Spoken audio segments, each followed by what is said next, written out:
children, today I am going to teach you a new chapter in civics. The name of the chapter is Rural Administration. A quarrel in the village. Mohan is a farmer. His family owns a small agricultural land. Mohan एक farmer है, उसके पास एक agricultural land है.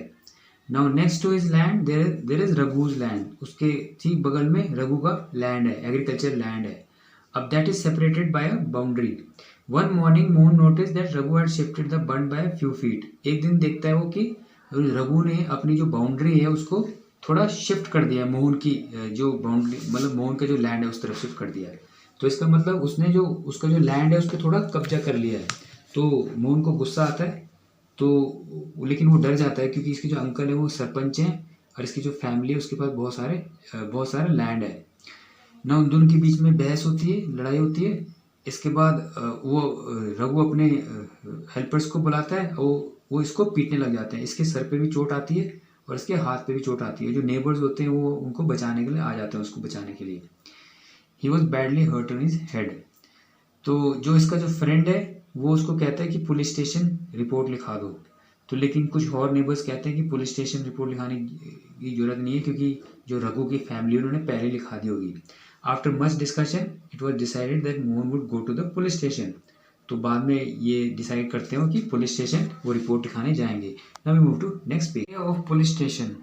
On the way to the police station one of the neighbours said why don't we spend more money and go to the main police station. तो police station जाते हुए एक नेबर कहता है कि हम मेन पुलिस स्टेशन जाते हैं. लेकिन मोहन कहता है कि पैसे की बात नहीं है, हम उसी पुलिस स्टेशन में रिपोर्ट लिखा सकते हैं जहाँ पे हमारा गांव पड़ता है. Every police station has an area that comes under its control. तो हर पुलिस स्टेशन का अपना एरिया है जो उसके कंट्रोल में होता है. सो उसको वहाँ के जो स्टेशन मास्टर होता है उसको रिपोर्ट लिखानी पड़ती है. Now we move to work of police station. When they reached the police station, Mohan went to the person in charge of SHO and told him what had happened. तो जब वो police station पहुंचे तो मोहन ने जो SHO था उसको सब बताया क्या हुआ. He also said that he wanted to give complaint in writing. वो उसने कहा कि मैं राइटिंग में भी कंप्लेन लिखाना चाहता हूँ. लेकिन SHO ने उसको रूडली वहाँ से हटा दिया. कहा कि ऐसी छोटी मोटी चीज़ों के लिए मेरे पास टाइम नहीं है कंप्लेंट लिखने के लिए, आप जाओ यहाँ से. Mohan showed him his injuries. तो मोहन उसको अपनी चोट दिखाता है लेकिन SHO उस पर विश्वास नहीं करता. Mohan was puzzled and did not know what to do. Mohan को समझ में नहीं आया क्या करे. तो इसके बाद वो वापस चला जाता है. उसके बाद नेबर्स के साथ आता है. तो नेबर्स आते हैं वहाँ पे पुलिस स्टेशन में. तो उसका SHO के साथ आर्ग्यू करते हैं कि अगर जो हम लोग ना आते तो इसकी तो बुरी हालत हो जाती, ये तो इसको बचना भी मुश्किल हो जाता है. So they insisted that case be registered. अब उन्होंने उसको फोर्स किया SHO को वो FIR लिखने के लिए. तो आखिरकार उसने SHO ने FIR लिख दी, दर्ज कर दी और उसने उनको कहा कि मैं एक कांस्टेबल भेज दूंगा. So now we move to next page. Of land records. Mohan and Raghu fighting whether the common boundary of the field had been shifted. तो मोहन और रघु एक दूसरे से फाइट कर रहे थे क्योंकि मोहन को लगता था कि उसकी जो बाउंड्री है वो उसकी तरफ शिफ्ट हो रही है और मोहन ने उसकी लैंड पे कब्जा कर रखा. अब इस जो मैटर है इसको पीसफुली भी सॉल्व किया जा सकता था.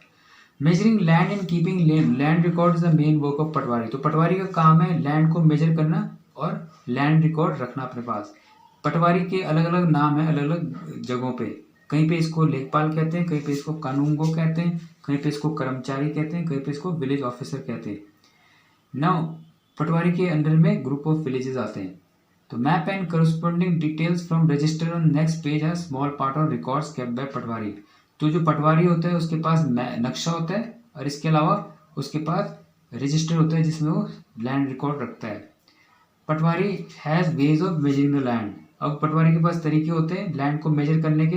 और इस केस में पटवारी जाता वहाँ पे लैंड में और दोनों के लैंड को मेजर करता, फिर उसको जो मैप होता उस पर उसको कंपेयर करता. अगर जो उसमें कोई डिफरेंस होता तो इसका मतलब कि लैंड शिफ्ट हुआ है. Now we come to next paragraph. Patwari is also responsible for organising collection of land revenue and providing information to the government about crops grown in this area. तो पटवारी की ये भी जिम्मेवारी है कि वो लैंड रेवेन्यू कलेक्ट करे फार्मर्स से और जो फार्मर्स क्रॉप्स उगाते हैं उसकी इंफॉर्मेशन गवर्नमेंट को भी दे. Farmer may change the crops grown in the fields or some may dig well somewhere. And keeping records of all this is the work of revenue department of government. तो farmers अपना crops change कर सकता है या इसके अलावा वो wells भी dig कर सकता है, तो ये सारी information उसको रिकॉर्ड करनी चाहिए. जो पटवारी है या रेवेन्यू डिपार्टमेंट उसको रिकॉर्ड करनी चाहिए, क्योंकि इसके जो सीनियर्स होते हैं वो इसको सुपरवाइज करते हैं. Now we move to next. All states in India divided into district for managing matters related to land. These district are sub divided. तो जितने भी स्टेट्स हैं इंडिया वो डिस्ट्रिक्ट्स में डिवाइडेड है. तो जो हाईएस्ट रेवेन्यू ऑफिसर होता है डिस्ट्रिक्ट का, that is called district collector. And district is divided into different tehsil. And the highest revenue officer in a tehsil is tehsildar. Now they have to hear disputes. जो तहसीलदार होता है वो disputes सुनता है. They also supervise the work of पटवारीज and ensure that records are properly kept and revenue is collected. तो वो जो तहसीलदार होता है वो जो पटवारी होता है उसके कामकाज पे नज़र रखता है और ये भी देखता है कि वो रेवेन्यू कलेक्ट कर रहा है और वो रिकॉर्ड उसने अच्छी तरीके से रखे हैं. Now we move to next page. Law. Often when we think of farmers who own land, we think of men. Women are seen as people who work on the field.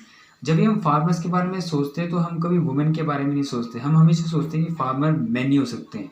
Only farmer can own agriculture land. मतलब man ही agriculture land own कर सकते हैं. Till recently some states Hindu women did not get a share in the families agriculture land.